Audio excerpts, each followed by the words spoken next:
Hello, everyone. Have you ever noticed that almost every website asks you to accept cookies, and most of us click accept without even thinking about it? After all, we're usually in a hurry to get to the content we actually want to see. But what many people don't realize is that websites can store information in your browser to remember your preferences, keep you signed in, analyze traffic, and sometimes personalize advertising. Over time, this data can build up and dozens or even hundreds of websites may have stored information in your browser. In today's video, I'll show you how to remove cookies and site data from Google Chrome, reduce the amount of information stored in your browser, and give yourself a fresh start. Let's get started.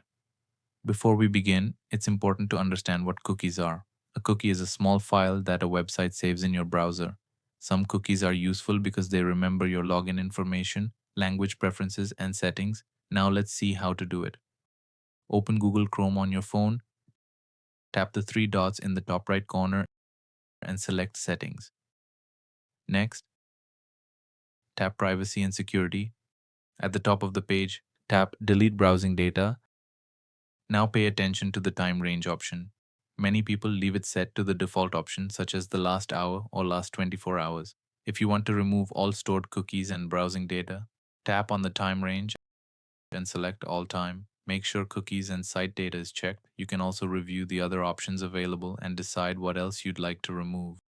Once you're ready and tap Delete Data, Chrome will now remove the selected cookies and site data from your browser. Keep in mind that after clearing cookies, some websites may sign you out of your accounts.